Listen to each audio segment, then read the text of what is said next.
તો વિદ્યાર્થી મિત્રો, લાસ્ટ લેક્ચરમાં આપણે રાસાયણિક પ્રક્રિયા સ્ટાર્ટ કરી હતી હેલો આલ્કેન અને હેલો એરીન સંયોજનની.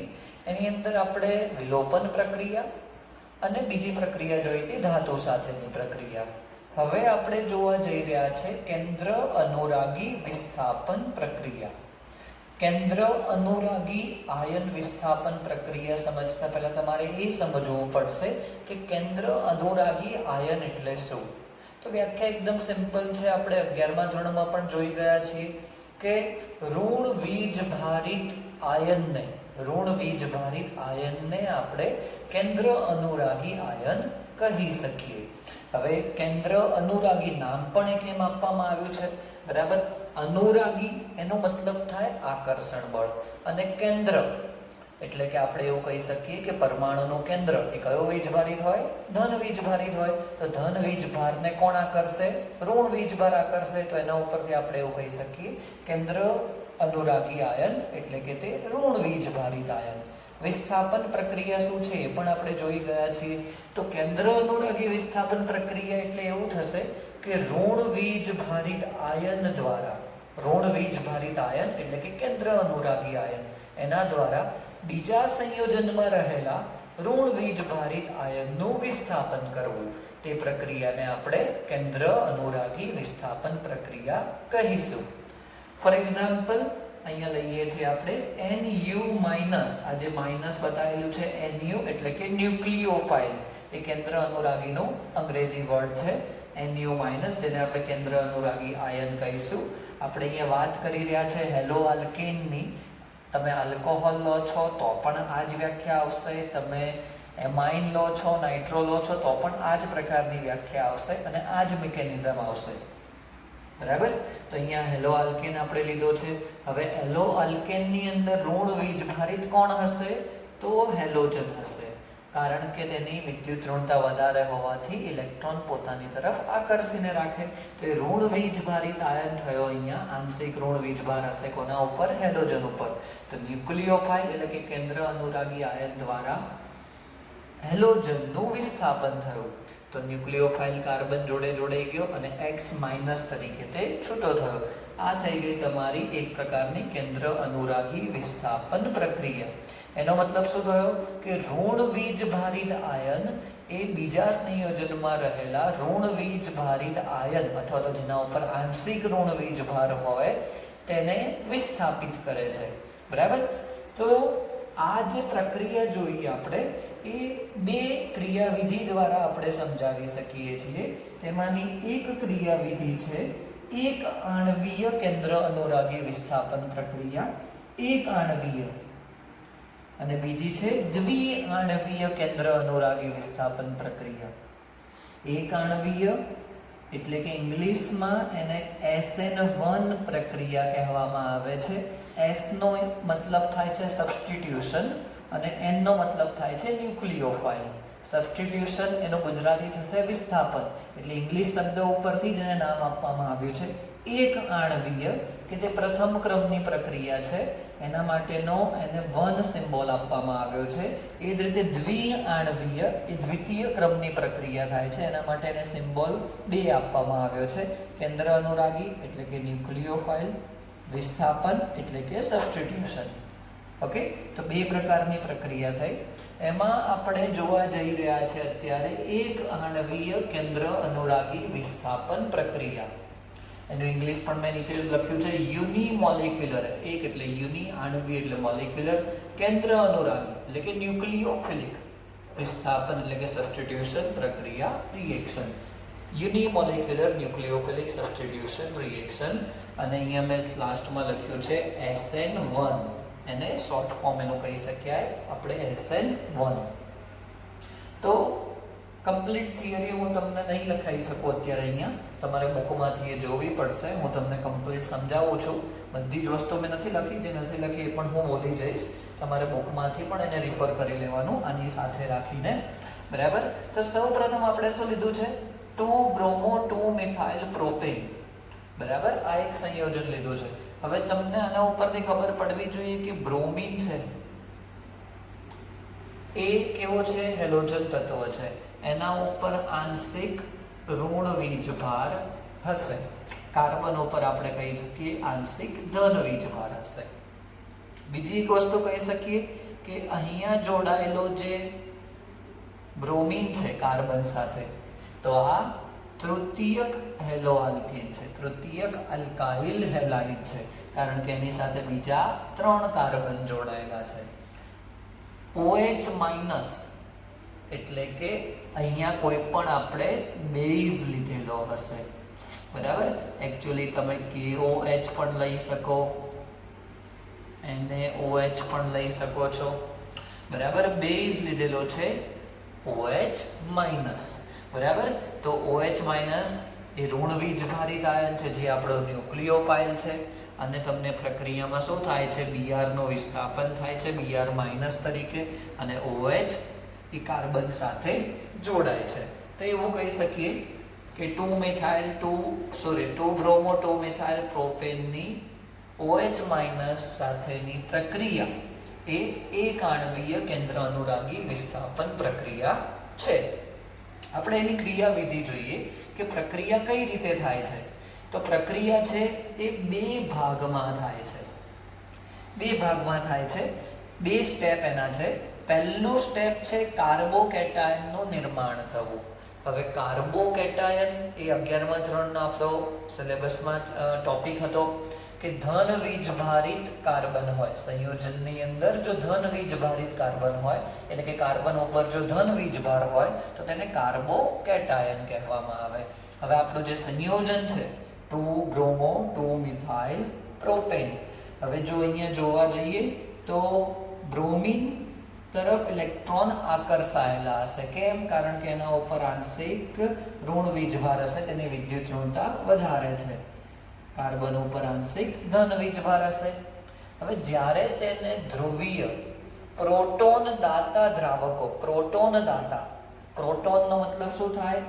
H+ તમે કહી શકો, બરાબર, અથવા તો P+ પણ એનો સિમ્બોલ છે.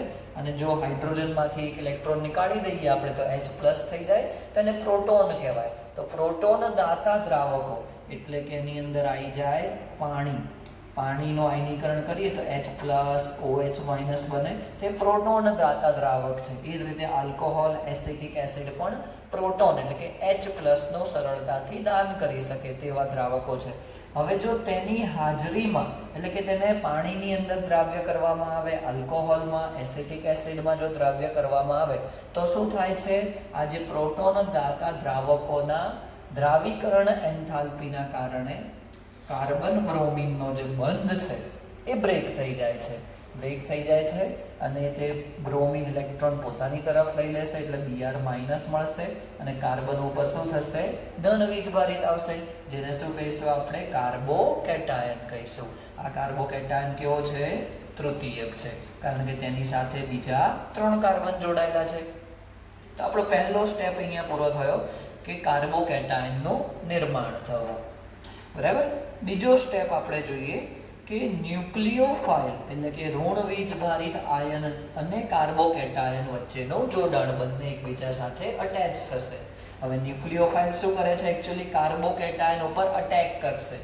કેમ? કારણ કે ન્યુક્લિયોફાઇલ ઋણ વીજભારિત છે અને કાર્બોકેટાયન ધન વીજભારિત છે, આથી એના ઉપર અટેક કરે છે. હવે જ્યારે કાર્બોકેટાયન બને છે ત્યારે શું થાય છે કે એની સાથે જોડાયેલા જે 3 મિથાઇલ સમૂહ છે એ એક જ સમતલમાં આવી જાય છે, એક જ પ્લેનમાં આવી જાય છે, બરાબર.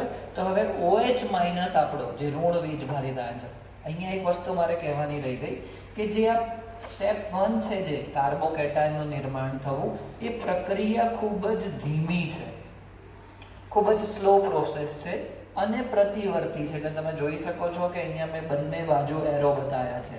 એટલે કે જો આપણે થોડો વધારે સમય રાખી શકીએ તો એ બંને સંતુલનમાં આવશે પ્રક્રિયા, અને પ્રતિવર્તી બનશે. એટલે કાર્બોકેટાયનમાંથી ફરીથી આપણને આપણો જે પ્રાથમિક સંયોજન મળી શકશે. ખૂબ જ ધીમી પ્રક્રિયા છે અને પ્રતિવર્તી પ્રક્રિયા છે. આ તમારો બીજું સ્ટેપ છે એ ઝડપી પ્રક્રિયા છે અને અપ્રતિવર્તી છે. ઝડપી પ્રક્રિયા છે. ન્યુક્લિયોફાઇલ શું કરે છે? ઋણ વીજભારિત આયન અહીંયા કાર્બોકેટાયન ઉપર અટેક કરે છે. હવે અટેક કરે છે એ વખતે આપણને 2 પ્રકારની નિપજ મળે છે. કઈ રીતે? હવે જો ન્યુક્લિયોફાઇલ એ કાર્બોકેટાયનને અહીંયાથી બતાવીએ છીએ કે જમણી બાજુથી રાઈટ હેન્ડ સાઈડથી અટેક કરે તો આપણને એક નિપજ મળશે, અને બીજી લેફ્ટ હેન્ડ સાઈડથી અટેક કરે તો આપણને બીજી એક નિપજ મળશે. મેં અહીંયા લખેલું છે કે જો રાઈટ હેન્ડ સાઈડથી અટેક કરે છે તો આપણને આ એ નિપજ મળશે, અને જો લેફ્ટ હેન્ડ સાઈડથી અટેક કરશે તો આપણને આ બી નિપજ મળશે. હવે બંનેમાં ફરક શું છે? તમે જોઈ શકો છો કે એનો જે વિન્યાસ છે, બંધારણ છે, ત્રિપરિમાણીય બંધારણ છે તે અલગ છે. કાર્બનની જમણી બાજુ OH છે આ એ નિપજમાં, અને કાર્બનની ડાબી બાજુ OH છે બી નિપજમાં. જો એક પ્રમાણે આપણે જોવા જઈએ તો બંનેના આણ્વીય સૂત્ર સમાન છે, પરંતુ બંધારણીય સૂત્ર કઈ રીતે જુદા છે તેની ગોઠવણીના આધારે. તો આપણે એવું કહી શકીએ કે આ બંને જો તમે નિપજ જોશો તો એકબીજાના પ્રતિબિંબ લાગશે તમને. આ શું થઈ જશે? બંને એકબીજાના પ્રતિબિંબ, અને આણ્વીય સૂત્ર સમાન હોવાથી તે સમઘટક થયા. આથી આપણે એવું કહી શકીએ કે આપણને પ્રતિબિંબી સમઘટકો મળે છે. આ જે પ્રતિબિંબી સમઘટકો મળે છે એનું એક મિશ્રણ મળે છે, અને તે સમાન ટકા મળે છે. 50% આપણને એક આ નિપજ મળશે, 50% આપણને આ બીજી નિપજ મળશે. આ જે 50-50% નિપજ મળે છે જેને રેસિમિક મિશ્રણ કહેવામાં આવે છે. ટેક્સ્ટ બુકની અંદર આપણને આ ટોપિક નથી આપેલો, પરંતુ તમારે આ સમજવાનું છે કે તમને બે નિપજ મળશે, બંને 50-50% મળશે, જેને આપણે રેસિમિક મિશ્રણ કહીશું. બરાબર? ચલો, તો હવે એક વસ્તુ અહીંયા જોવાની છે કે અહીંયા 1 જે સિમ્બોલ છે, મેં વાત કરી કે આગળ જ કે પ્રથમ ક્રમની પ્રક્રિયા, દ્વિતીય ક્રમની પ્રક્રિયા. બરાબર? એકચ્યુઅલી જો આ જે ક્રમ છે, પ્રક્રિયા ક્રમ, એ આપણે શીખવાના છીએ. આપણું ચેપ્ટર છે રાસાયણિક ગતિકીય. બરાબર? 12મા ધોરણમાં જ પહેલા ભાગમાં ચોથો ચેપ્ટર છે, તેની અંદર આપણે શીખવાના છીએ. પરંતુ એનો તમને એક સિમ્પલ કહી દઉં કે પ્રક્રિયા ક્રમ કઈ રીતે નક્કી કરવામાં આવે છે. તો પ્રક્રિયા ક્રમ સિમ્પલ આપણે એવું કહી શકીએ, કોઈ પણ રાસાયણિક પ્રક્રિયા હોય એમાં તો જે ધીમી પ્રક્રિયા હોય એના ઉપરથી નક્કી કરવામાં આવે, અને એના અંદર રહેલા પ્રક્રિયકોની સાંદ્રતા કે જેના ઉપર પ્રક્રિયા આધાર રાખતી હોય તેના ઉપર નક્કી કરવામાં આવે. એટલે કે પ્રક્રિયા ક્રમ કઈ રીતે આપણે નક્કી કરીશું? પ્રક્રિયા ક્રમ માટે એક તો ધીમી પ્રક્રિયા જે હોય, બરાબર, ધીમી પ્રક્રિયા હોય તેના ઉપર આપણે આધાર રાખીશું, અને બીજું છે કે પ્રક્રિયા દરમિયાન તે કયા કયા પ્રક્રિયકોની સાંદ્રતા ઉપર આધાર રાખે છે, એટલે કે પ્રક્રિયકોની સાંદ્રતા. બરાબર? પ્રક્રિયા કયા પ્રક્રિયકની સાંદ્રતા ઉપર આધાર રાખે છે તેના ઉપરથી નક્કી કરીશું. અત્યારે ફક્ત એટલું યાદ રાખો કે જે આપણી પ્રથમ ક્રમની આ પ્રક્રિયા કીધું છે, એક આણ્વીય કેન્દ્ર અનુરાગી વિસ્થાપન પ્રક્રિયા, એમાં ધીમી પ્રક્રિયા તો આપણી આ એક જ છે, 2 સ્ટેપમાં થાય છે. તો એક ઝડપી પ્રક્રિયા છે, એક ધીમી પ્રક્રિયા છે, અને ધીમી પ્રક્રિયામાં પણ પ્રક્રિયા ફક્ત જે આપણો આ પ્રક્રિયક છે 2-bromo 2-methyl પ્રોપેન એ એકની જ સાંદ્રતા ઉપર આધાર રાખે છે. આ એક જ પ્રક્રિયકની સાંદ્રતા ઉપર આધાર રાખતું હોવાથી એને આપણે પ્રથમ ક્રમની પ્રક્રિયા કીધી છે. જો 2 પ્રક્રિયકની પ્રક્રિયા ઉપર સાંદ્રતા ઉપર આધાર રાખતો હોય તો એને આપણે દ્વિતીય ક્રમની પ્રક્રિયા કહીએ. જો 3 પ્રક્રિયકની સાંદ્રતા ઉપર આધાર રાખતો હોય તો તૃતીય ક્રમની પ્રક્રિયા કહીએ. બરાબર? એટલે એના ઉપરથી આપણે શીખીશું આગળ રાસાયણિક ગતિકીય ચેપ્ટરમાં વધારે ડિટેલમાં, પરંતુ ફક્ત અત્યારે એટલું જ યાદ રાખો કે જે ધીમી પ્રક્રિયા હોય અને જેના ઉપર પ્રક્રિયકની સાંદ્રતા ઉપર આધાર રાખતી હોય પ્રક્રિયા, તેને આપણે પ્રક્રિયાક્રમ વિશે દર્શાવીશું. તો નેક્સ્ટ આપણે જોવા જઈ રહ્યા છે કે હેલોઆલ્કેન નો પ્રક્રિયાક્રમ. અહીંયા આપણે લીધેલો છે તૃતીયક હેલોઆલ્કેન. તો યાદ રાખજો, હંમેશા SN1 પ્રક્રિયા માટે સ્પેસિફિક વાત કરી રહ્યો છું. SN1 કે જે એક આણ્વીય આ ક્રિયાવિધિથી આગળ વધતા હોય તેની અંદર તૃતીયક હેલોઆલ્કેન હશે. એનો પ્રક્રિયાક્રમ, પ્રક્રિયા વેગ સૌથી વધારે હશે. પછી દ્વિતીયક, પછી પ્રાથમિક, અને પછી મિથાઇલ હેલાઇડનો હશે. બરાબર? એનું રીઝન આપણે જોઈએ કે એવું કેમ છે કેમ તૃતીયક છે એ સૌથી ઝડપથી પ્રક્રિયા કરે છે? કારણ કે તૃતીયક આલ્કાઇલ હેલાઇડ દ્વારા જે બનતો કાર્બોકેટાયન છે એ સૌથી સ્થાયી છે. કાર્બોકેટાયનની સ્થાયીતામાં આપણે જોઈ ગયા હતા કે તૃતીયક કાર્બોકેટાયન સૌથી સ્થાયી છે. કેમ? કારણ કે એની પાસે 3 મિથાઇલ સમૂહ છે કે જે ઇલેક્ટ્રોન દાતા હોવાના કારણે કાર્બોકેટાયનની સ્થાયીતા વધારે છે, વધુ સ્થાયી છે અને સરળતાથી બની શકે છે. જે કાર્બન હેલોજનનો જે બંધ હશે તૃતીયકમાં એ સૌથી નબળો હશે, તો એને કાર્બોકેટાયન બનાવવો સૌથી સરળ છે અને તે સૌથી વધુ સ્થાયી હોવાથી તૃતીયક હેલો આલ્કેન સૌથી ઝડપથી પ્રક્રિયા કરશે. સેમ વે જો આપણે હવે જોવા જઈએ કે હેલો આલ્કેનનો પ્રતિક્રિયાત્મકતા ક્રમ, કેમ કે હેલોજન પણ આપણી પાસે કયા છે? આયોડીન, બ્રોમિન, ક્લોરીન અને ફ્લોરીન. બરાબર, આપણે તૃતીયક, દ્વિતીયક, પ્રાથમિક ને મિથાઇલ તો ખબર પડી ગઈ, પરંતુ હવે અલગ અલગ હેલોજન આપેલા હોય તો એમાં જે આયોડાઇડ સંયોજન હશે એનો પ્રતિક્રિયાત્મકતા ક્રમ સૌથી વધારે હશે, પછી બ્રોમાઇડ, પછી ક્લોરાઇડ અને પછી ફ્લોરાઇડ. તો એવું કેમ? એનું રીઝન પણ લખેલું છે, એકદમ સિમ્પલ છે કે કાર્બોકેટાયન આપણે બનાવવાનો છે.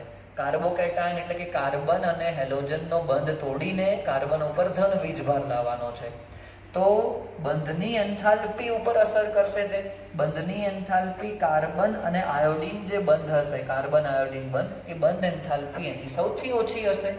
સૌથી ઓછી હોવાના કારણે શું થશે કે સરળતાથી એ બંધ તૂટશે. સરળતાથી બંધ તૂટશે તો સરળતાથી કાર્બોકેટાયન બનશે.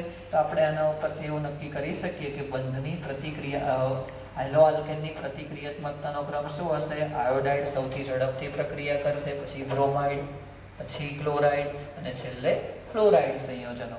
ઓકે, તો આ વાત થઈ ગઈ આપણી એક આણ્વીય કેન્દ્ર અનુરાગી વિસ્થાપન પ્રક્રિયાની.